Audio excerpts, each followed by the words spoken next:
are go for liftoff in T-minus 30.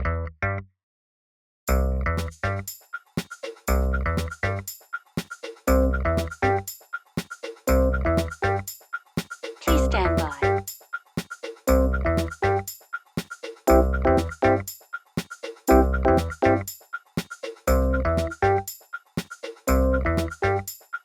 Operators are standing by. You're gonna be okay, kid. You're gonna be okay. Spider-Man, Spider-Man, where have your good movies gone, Spider-Man? I am still waiting for a good movie. Please give it to us, Spider-Man. Look out. It's a never unsatisfying Spider-Man. You'll Man, find that I- song in the bonus edition of the Amazing Spider-Man 2 soundtrack. They didn't include Yes. it into the film because Dal was asking too much in royalties for the song. It's on the extras. Yeah. It's on the extras. You'll find it, eventually. But man, it's good to be here. Honeydew Podcast, the amazing Spider-Man 2 movie review. My name is Dale Downton. I'm joined today by Nathan Heskey. Yes, here I am, and also guest starring once again, Hassan Ul-Haq. Hey, and just to let you know, I made a little song myself. Oh, let's hear it. Okay. Well, so lonely. Let's call it right I'm there. Mr. Let's call it, Lonely. let's call it right there before we end up. He ain't got nobody. What you ain't gonna have Hassan, nobody. you're going to lose us viewers and subscribers at this rate. Man, we're talking about Amazing Spider-Man 2, man. I remember when the first one came out. Man, you know, like we said in the preview, I wasn't a big fan of it. I still think the original trilogy is better. You guys both agreed on that. Yes, we did. Coming into this movie, and people can look at the preview. I think I slammed the movie most of all. I was saying that I'm really just not looking forward to this movie. You guys were a bit more optimistic, especially you, Hassan. You were more optimistic about this than I think any of us were. So yeah, we'll get started with you. What's your initial reactions now that you've seen Amazing Spider-Man 2? And I just want to throw this out here. This review will contain spoilers, so if you watch the Spoiler movie and alert. come back. Spoiler alert. But now, hopefully everyone's gone. Hassan, what's your initial thoughts on Amazing Spider-Man 2? Well, just before I start, I just want to say, I know you guys are watching, so you get your ass to Cineworld, and you buy a ticket, and you watch the film for yourself. Because here's the thing: this film was better than the first Amazing Spider-Man for sure, but it had its flaws. It wasn't amazing, no pun intended, but it was not amazing at all. There was some hit and miss opportunities. That joke is going to be with this franchise until this franchise is finished. Yeah, definitely. I'm laughing as well definitely. because you just ripped off your own Facebook comment. Oh yeah. I Sorry, actually didn't realize that. Sorry, carry on. No, I didn't actually realize that. No, thanks. Oh, God bless you. That's my new thing now. That's my new thing. Oh, man, go on. What did you think? Just carry on. The clock is ticking. Yeah. Honestly, it's an alright movie. It ain't the greatest film in the world. It's not gonna change your life. It ain't no Citizen Kane, but it is an alright film. It's enjoyable. Have you seen Citizen Kane? I've seen bits and bobs. Oh, come on, man. Oh God, Hassan, what is going on today? I know, Oh, man. What did you think now? What was your initial reaction to it? I'll say straight up, man. This is definitely better than Amazing Spider-Man 1. This is better than I thought it was going to be. Actually, this was actually I find this to be a really fun movie. Yeah. Yeah. It doesn't exceed. I think I'll say straight up. I think it's a good movie, but it doesn't exceed that limit. It has a lot of the best moments of this film is when it's Peter Parker. Definitely. When Peter Parker's interacting with Gwen Stacy, when he's interacting with Harry Osborn, they look actually to me the best moments of the film. The moments that are least interesting and the moments that do detract from the experience is when you have the whole it's when you start introducing the supervillains, and when all that starts going down, it becomes a lot. It loses my interest when that started happening. But overall, it was definitely better than Amazing Spider-Man 1. the villains were better, and we got to know more about them than we did with the lizard on the last film. Gwen Stacy and Peter Parker, we see a lot more of them interact because we didn't really see much of them in the first one together. Yeah. Overall, I think it's definitely bloated. It's definitely very the plot is very convoluted at points, and it also has a lot of contrived moments. There's also a lot of rolling of the eyes moments, especially with the ending. But overall, I thought this was a good movie. It doesn't touch any of the Sam Raimi movies, and I know people are going to be kind of pissed off because people just genuinely hate Spider-Man 3. But Hmm. I do think this is better than Amazing Spider-Man, and I was genuinely surprised by it. Honestly, what about you, Nathan? Well, I had a good time.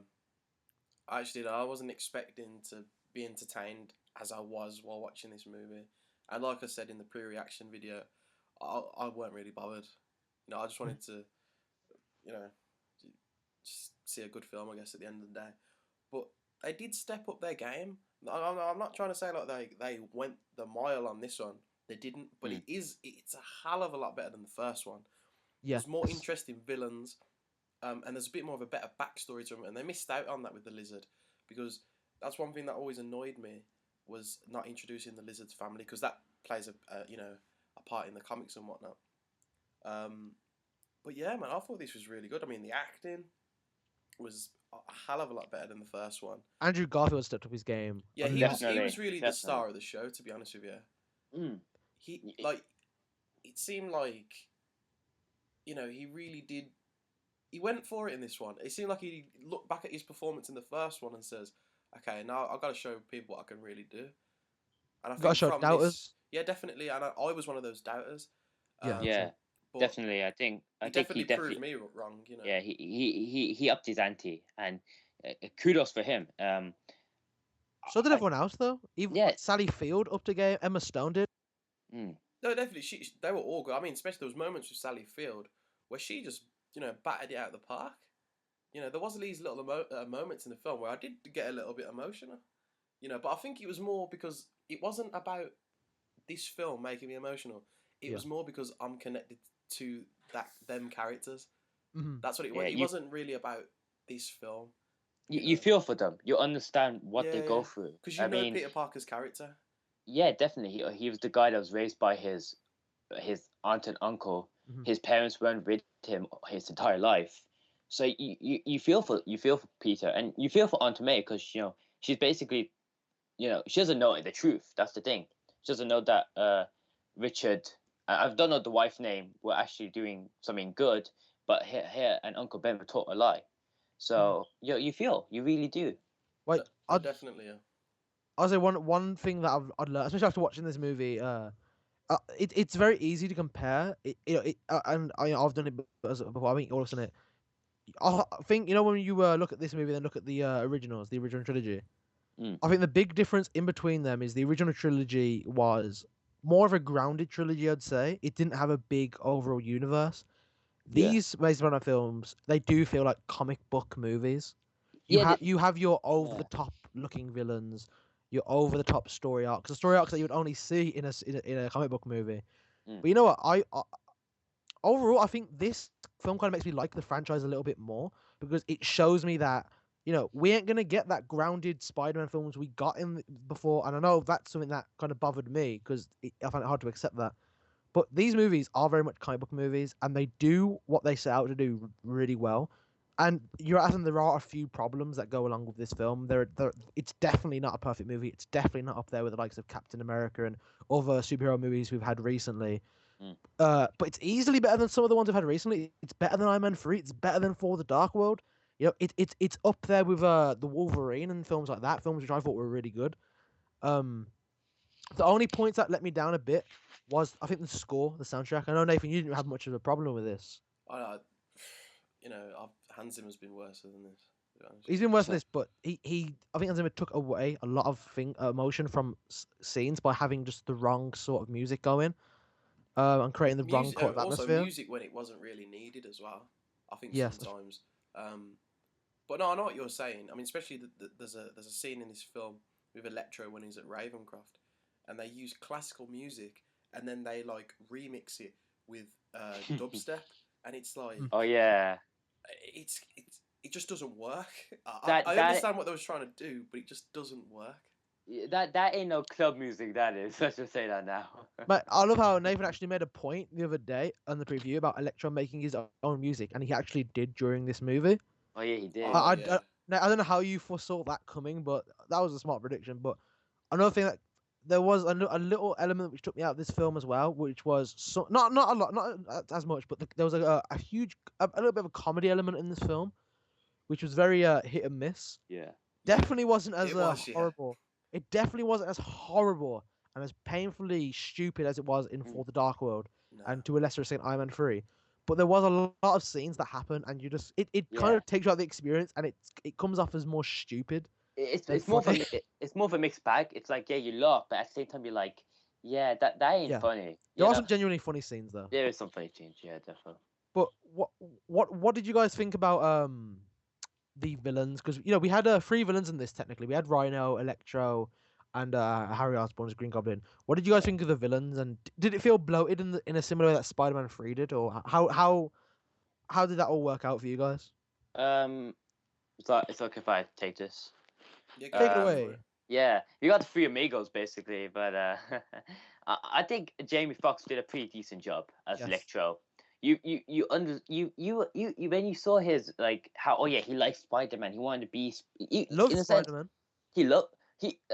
he's obsessed with him, people. He is obsessed, and he's like he even starts talking to his own cake. It Alright. makes his transformation that much Yeah. more believable though. as well. It's like, man, I love me and my cake, but I'm not gonna talk to my cake. You know what I mean? But yeah, I thought Electro was an awesome character. He was, and Jamie Foxx did a good job. Mhm. I'm gonna talk about my least. It's not his fault. I don't know the actor who plays Rhino. Paul Giamatti. Yeah. He's barely in it though. So yeah, there ain't no impact unless when they do Sinister Six and we get him in it, and probably we get some development. But other than that, he's nothing special. But the big star of this film is Dan DeHaan, right? Danny DeHaan. You got this right. You got this wrong the last time. It was like Dane Dane DeHaan. Yeah, double D. Ah. This guy is off his rocker, but I love this guy. This guy is a genius and definitely Oh. one. He's one of the biggest actors he's one of the big actors currently, and he's gonna have a great career. And he did. There's somehow I just love this Harry Osborn. Then the Mhm. last franchise is Harry Osborn. There's something Okay. about him that's like, yeah, Harry Osborn's not supposed to be evil, but he's been through so much that you feel for him, and that makes him so corrupt. This is like in this film. Again with that Harry Osborn thing, especially you compare it, saying you like this one more. That's especially the reason they're so different. I think is because, like I said before, that old Harry Osborn with Jay Franco, that was a very grounded one, whereas this one was definitely a very comic book esque one. But yeah, you're right. I mean, Dana Hahn did a great job as a Green Goblin, and Jamie Foxx was kind of funny as Electro at some point. I mean, I looked at you, Nathan, and you were just laughing at some points with Jamie Foxx's portrayal. Not in a bad way, neither. No, it wasn't in a bad way because that was one thing I was worried about because I mean Jamie Foxx is a really good actor, and a lot of people come to these villainous roles, and it kind of falls through. Yes. But I'm gonna say he did a good job, and I think a lot of the time with villains in films is that they never really have a real reason to be doing the bad things that they're doing. Yes. But in this film, I gotta say, the villains did, man. I mean, especially for Electro, Max Dillon, his real name. He already was unstable. Like Hassan mentioned, he's talking to himself as if he was Spider-Man, and so he's already got that unstable element to him. And then put in that whole thing where he feels secluded from society, and everybody. No one knows who he is. No one knows who he is. You feel sorry for him. Yeah, you feel sorry for him, Yeah, but you exactly. hate him right from the but you beginning. yeah. You feel that sympathy, and he becomes that sympathetic character. And then when he does become Electro, it's kind of like I was kind of like, yeah, go man, you get some revenge, lose it, because anyone would in that situation. And it kind of reminded me of how Chronicle was. Yeah. With Dane DeHaan when he was playing the character of Andrew, there was a very similar vibe there. And talking about Dandy Harm, when he plays Harry Osborn in this, there's a history there. Like his dad didn't give a shit. His dad was more concerned about the company, and he actually says, I had to, he made a sacrifice by sending Harry to boarding school, and he resents his father for that. And then to find out that he's got this genetic bloodline, disease, which is killing him faster and causing him to have pains in his body and all that kind of stuff. You can understand why these people are pissed off, and then you throw Spider-Man into the mix. Who Spider-Man always pisses people off because every time every time he goes and fights a villain, he literally berates them. He's a bully, like he literally. But Max Landis says it best in a video where he talks about him, and as look at the beginning of the film with Rhino. He rips Rhino apart, and that's one thing I gotta say before we carry on. I really dislike Rhino in this. Paul Giamatti was the wrong choice, man. He was awful. That is one of the worst. He looks parts the of right the film. part though. He looks the part physically. I don't know. I gotta disagree there. From the versions of Rhino that I've seen in the comics, in animated shows and stuff, it was a wrong choice. I think, Nathan, we gotta wait till the future to see what they do with Rhino. I think because the problem was he never had that much screen time. Yeah, but come on, man. Yeah, but he was actually annoying whilst watching it. He actually was. I'm not even talking about. Sorry, I'm not even talking about the beginning. I'm talking about the end. That's when he's in the Rhino suit. That CGI made it the role worse. It was his face. Like the Rhino looked bad. The Rhino looked bad enough. This the whole CGI thing, but him inside the Rhino, you could tell it was so badly put together. It's like they run out of the budget at that point. And they just said, "Oh well, we've just got to do with what we can do." You know what I mean? Yeah. Funnily enough, when Electro go back to Electro Max Dillon. Before he's a very funny. He's the most clumsiest son of a bitch I ever met. This guy's just bumping into people. He's bumping into doors. He's bumping into cages. He's bumping into everything. Yeah. But I have never lost hope when he pulled out that cake, and he's looking at the cake and he's like, "Oh, thank you, Spider-Man, for the cake. This is a good cake. Spidey, you're my hero. I'll suck your dick. All this shit that he's saying, and it's just like that was Max Dillon practically. But you're right, man. When he does turn into Electro, there is a reason for it, and there is an incredible thing where whenever Electro starts getting angry, you start hearing the voice is in his head. It not really clearly, but you do start hearing the voices. Yeah, in you his do. head. Yeah. And you hear what the voices are telling him. It reminded me of Dr. Octopus in the Spider-Man 2. Yeah, there was a similar thing there. There's a song called Voices by a band called Rev Theory. Marketing. I'll just say that song, it just fits with Electro. He hears these voices and they're talking to him and they understand him. They talk to him. He understands. It's like the only thing he can relate to really are his voices, and it's because he's so alone that he has to make these imaginary friends. That's true. Which people do in real life, because if you have no one to talk to, then you start talking to yourself. So it did touch upon a social issue. I mean, I know it's a comic book film, but sometimes they do, stuff like Dark Knight, Man of Steel, stuff like that. It doesn't have to exactly be a dark dwell on film. it. It doesn't need to examine it. It touches upon it, and I thought that was a nice thing to touch upon, and especially as well father and son relationships, which is a theme throughout this trilogy with Peter Parker and his father, and feeling abandoned, and it's the same with Harry, and then obviously kind of with Gwen as well, where she hasn't got a father now. I mean, I know it doesn't get really touched upon from her perspective, but where Peter keeps seeing visions of a father and stuff. So I like that.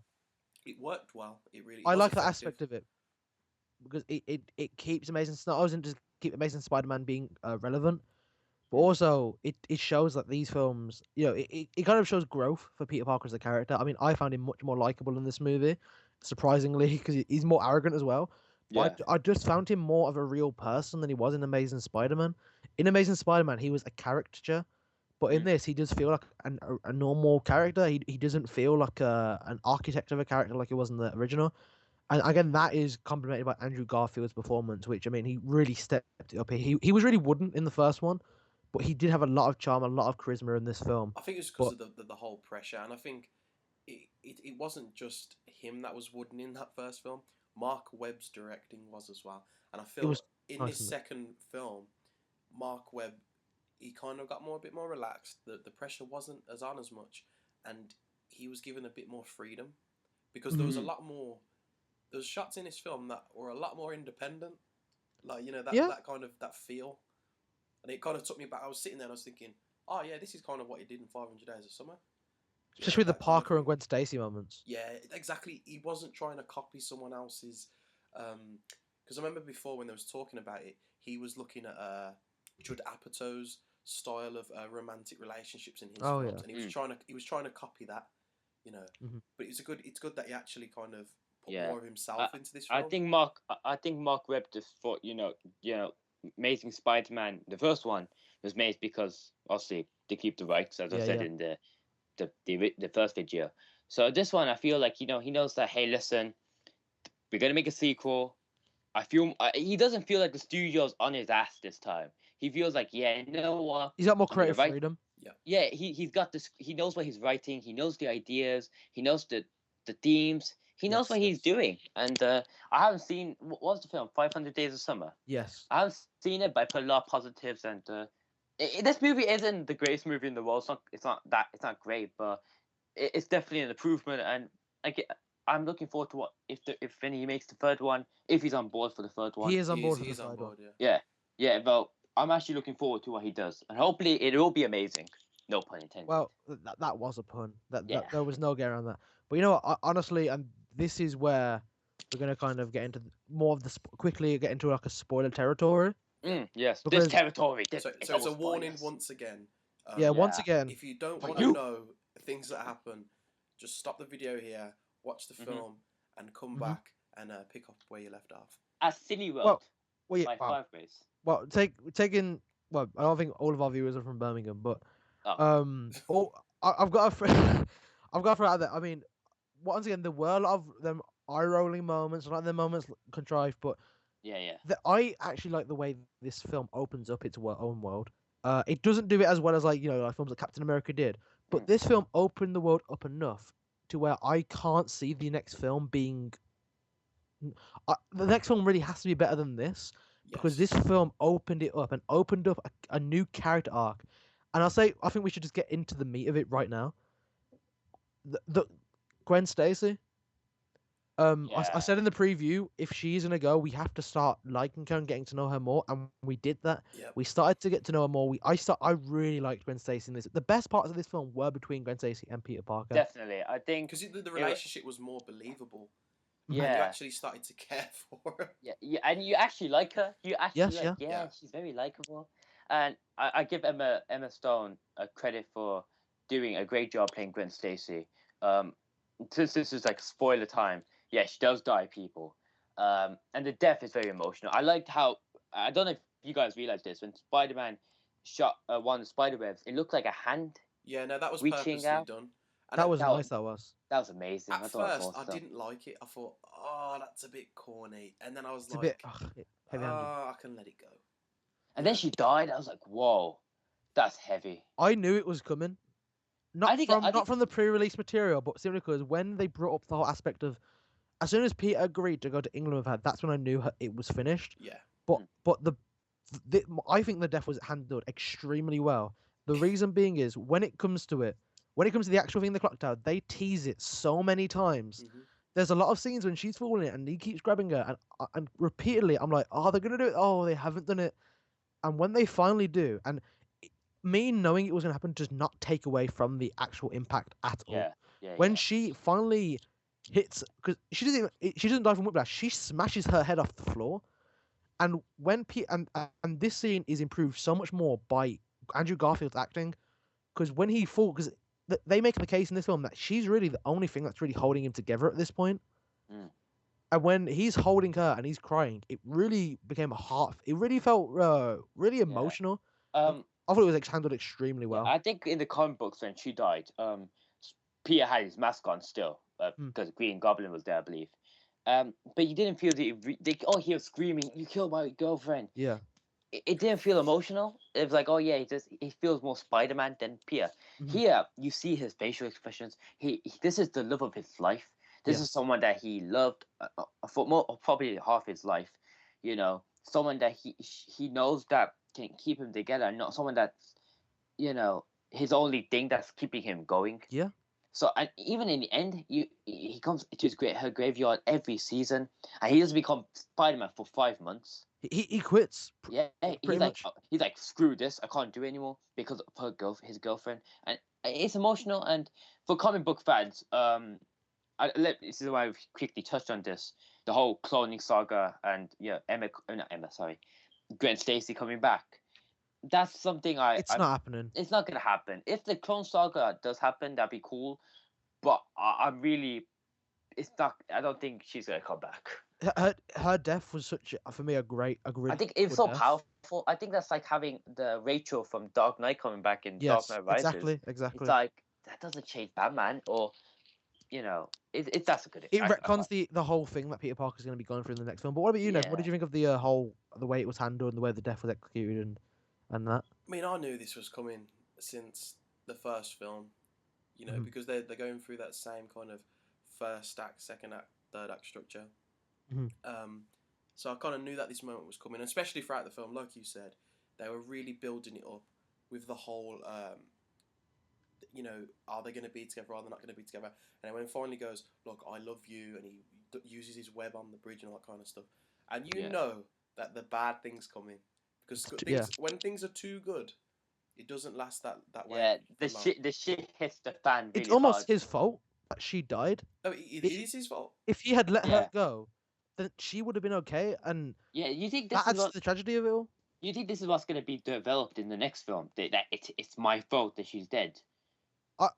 I like that angle, but the reason I don't want to see that particular side of it explored is because it's been explored in this one with her dad. Yeah. But Nevin, did you think there was actually a big emotional impact to Gwen Stacy's death, even though you knew it was coming, years in advance? Flipping, I was not expecting it to be like that. That hit, literally, me and Blaine were sitting next to each other. Sorry, Blaine should have been in this review, but he didn't manage to quite make it. So yeah, he's sitting next to me, and literally, when that happened, because I thought, are they going to do it? Are they not going to do it? Are they got the balls to do this one? And as soon as he, because the weirdest thing, like, the web catches her and slings her back, and it's kind of like it all happens so fast and all at the same time. And man, I just, like, I couldn't believe it. I didn't, and especially because it's like a 12A, isn't it? Like, yes. I was not expecting it. It was pretty gruesome. Yeah. It was very gruesome. It was. I mean, especially for a 12A, and I thought, man, that is, and it kind of hit me like like you bring up Rachel's death from The Dark Knight. I thought this was more effective than that. Whoa. And I know, because I wasn't really connected to Rachel's character. Yeah, I understand to Bruce Wayne, but you feel it in this film between Peter and Gwen. So when that happens, definitely. Man, and he's just holding her body, and like, I thought, is she gonna open her eyes? They're gonna kind of go back on themselves, and they didn't. And I was like, man, I thought that was gonna happen. I thought she was gonna open her eyes. I'm glad she was. Yeah, I'm really glad she didn't. When the blood falls from her nose, that's the part which kind of hit me a little bit more.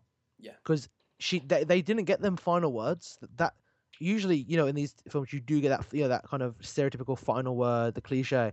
But that's it. She's just dead because she didn't die from whiplash. She smashed her. And I agree, Nathan. She smashed her head off the floor. It was kind of a bit of both, though. Yeah. Because when with the web and it pulled her back, it made her move back and her head smacked off the floor. So it was kind of like her back was snapped and she hit, her head. So it's you saw her bending a bit, like she's like she's leaning from her head. I think when the film comes out on DVD, if whoever's gonna buy it, I think you gotta pause it. You gotta like slowly watch see it, what happened. and then quickly see, because it happens so quickly, and you don't. I think I had some kids behind me saying, "Whoa, did that just happen?" Like, But the reason this is really cool is because with Amazing Spider-Man 3 now, and when they eventually do introduce Mary Jane Watson, that it can't just be bam relationship. That there is a lot of because for all the problems this film has, and for all the everything that has been set up in this film, from Electro to Green Goblin. I mean, because Green Goblin really. It never hit home in the original trilogy that Green Goblin is the arch nemesis of Spider-Man. In this film, it hit home that Green Goblin is the villain. He Yeah, is the definitely. ultimate bad guy in this universe. I know Venom is considered it, but Green Goblin, I mean, when he comes in this film and he's given that sinister laugh, it reminded me a lot of Joker. Yeah, Yeah, definitely. he Definitely. I see this new Green Goblin, and he reminds me of like the old comic books style, like his facial expression, the Mhm. whole like I think Nathan, the whole green, like he was the purple or green. Yeah. Yeah. Yeah, he had that kind of design, kind of feel to it. And you're right, Dale. He is Spider-Man's ultimate villain now. Because here's the thing: you kill someone, you take someone's loved one, or someone that means someone to you, then hell's gonna broom on you. And that's what happened. That's gonna happen to Harry in the next film, or probably in the sequels, What? in the next few films. But That that's the thing, yeah, man. I mean, Harry's got a target in the back of his head now. Yeah? It doesn't matter if we're gonna have Sinister Six with him. Spider-Man wants to kill him. but this is the reason why the next film in the franchise has to be better than this one, because it set up a great arc for Peter Parker, because he's lost it. I can imagine in the next film he's gonna go more extreme with how he catches a villain. In the beginning you have him chasing Rhino. He was acting corny, cheesy. You know what they won't though, Well, because the last part of the film, which I like the last part of the film, not the actual end. No, I do When as he well. when he watches the tape back, there's no need for him to be violent or act in an angry manner. That last thing that Gwen Stacy says about hope and needing something to hold on to, when Spider-Man and this is one of my favorite scenes in the film, which is completely ruined. When this whole last bit signifies what Spider-Man should be, when that kid runs out in front of Rhino at the end, mm, and then Spider-Man comes in, that's one of my favorite scenes in the entire film. no. And then they ruined, and this is the only thing, this ruined it all for me. Not all of it, not to such a big extent, but I completely hate the idea of them ending it with Rhino. I understand the symbolism behind it, but Mm. mainly it's not what it represented. What it represented was actually really cool. It's the execution. I hate Rhino as a villain. I completely despise Rhino as a villain. And seeing him in this, it was absolutely appalling. Mm. And it was a very kind of like that's it kind of ending. And it's a shame because everything it's set up from the get go was so cool. Yes. And I know, Nathan, you felt the same with that as well. I hated think they it. should. I I absolutely think they hated should. it. Sorry, Nathan. I was just thinking. I think they should have ended it with like Spider-Man, looking at his costume, and then instead of having Rhino, have someone else, like a normal criminal, and then Spider-Man just saves the kid and be like, yeah, Yeah. That's it. That's how the film ends. Spider looks at the camera. Yeah. yeah. Ends. That's how it should be. What about you, Nathan? Why didn't you like? What do you think they could have done instead? Like, It should have ended really. I just having Ryan. I don't know how they should have ended. That doesn't bother me. What bothers me is the fact of like the thing that we've been seeing in the trailers over and over and over again, which ends the trailer, ended the film. Now it's just like it loses its impact. And I love the scene with the kid because it's that same kid from earlier on in the film, yes, yeah. and he's wearing the Spider-Man suit, and he feels like brave enough to be able to like he's gonna protect the city. He can't do anything, but he's got that innocence about him that he's That gonna hope. stand up. Yeah, exactly. Like just exactly as Gwen Stacy says. And so when Spider-Man turns up, it just put a smile on my face, man. Like those moments where just those cool, heartwarming moments. But as soon as they do the run up and then it cuts to black, and it's just like, oh god. And how they rushed kind of Spider-Man's revival as well, because it would have been better if it started off in number 3 where everyone's like, where's Spider-Man? Where's Spider-Man? Yeah. And then he slowly comes back because he's needed. Yeah. I mean, I can understand they didn't want to copy the Dark Knight, but then at the same time, this is a thing that really annoyed me. In the first film, near the beginning of the film, when just before Uncle Ben's death, he leaves a voicemail message on Peter's phone, and then this voicemail message is played at the end, and it sums up the film. And they did the exact same thing with Gwen's speech, and I thought, come on, guys, you could have at least tried to do something a bit different. And also, I might be wrong on this, but the speech that she does at the beginning is completely different to the speech that he listens to at the end. I do think it is a different speech. It might be in a different section or something. But in a different section, I'm sure we saw the whole speech. Like, they do cut away from it because we have the Spider-Man fight.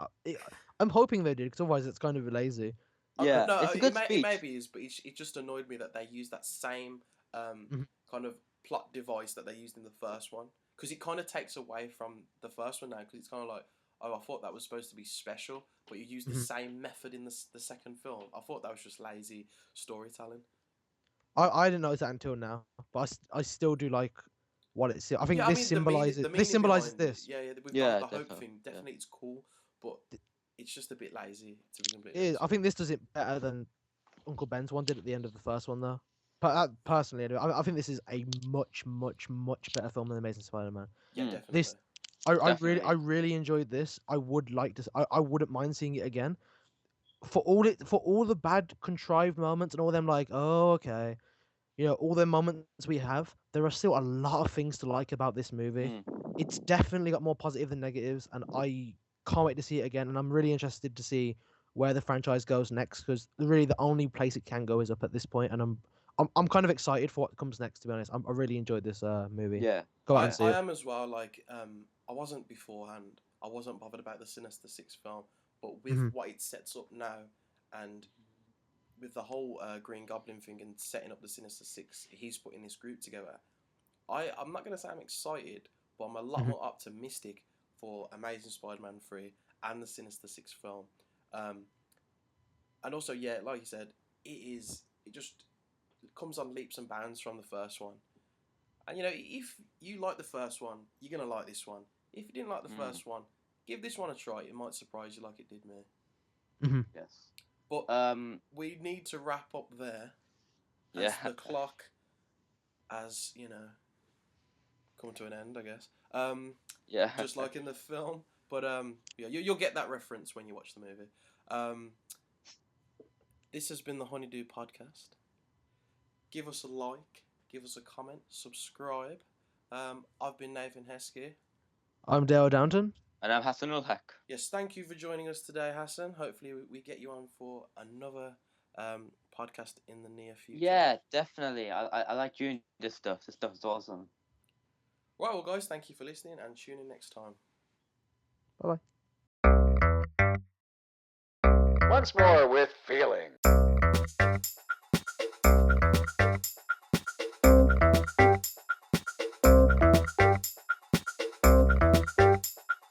Dance like there's no tomorrow.